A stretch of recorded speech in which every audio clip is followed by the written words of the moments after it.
Hello, Bill. I'm engaged and getting ready to celebrate my wedding in a few months. I'm trying to prepare as intentionally as I can, not only for the party, but for the wedding ceremony.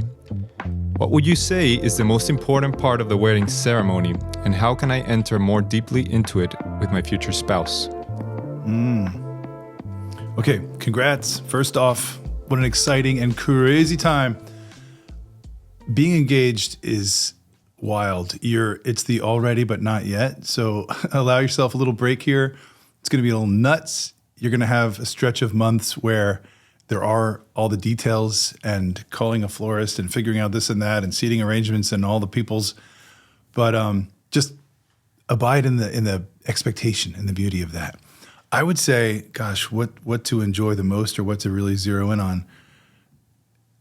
The wedding mass, the nuptial mass is so beautiful. And if you're going to be doing that with your exchange of vows, when you receive the Eucharist, if you're both practicing Catholics, right? So you're both receiving our Lord in your wedding mass, that is going to be astounding.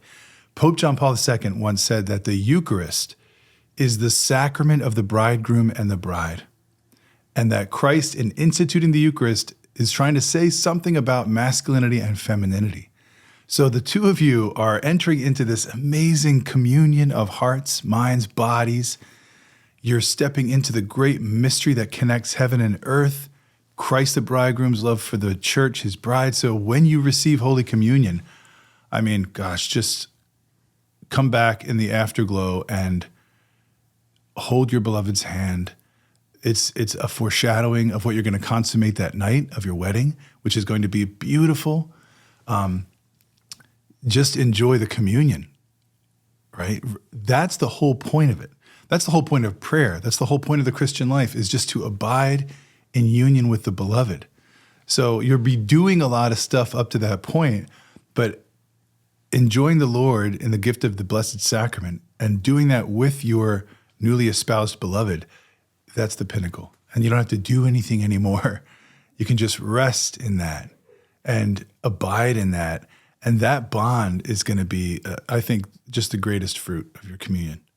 And hopefully that afterglow will last, into your marriage. And you'll always connect the Eucharist and what you celebrated on your wedding day with the consummation, the sign of your love that night. And with the Eucharist at the center, it's going to be a very fruitful marriage, a beautiful marriage. My wife, Rebecca, and I, we try to have that Eucharistic spirituality.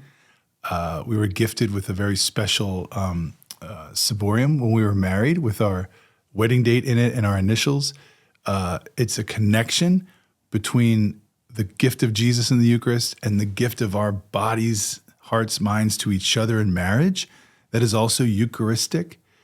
So yeah, abide in that, celebrate that. It's going to be awesome. Also, check the video description below and find a link to Next Step, which is a wonderful resource for those who are engaged or discerning marriage even. A wonderful series by our own Elizabeth and Ross Busby. And that'll be really fruitful and really helpful too as you prep in these months of engagement.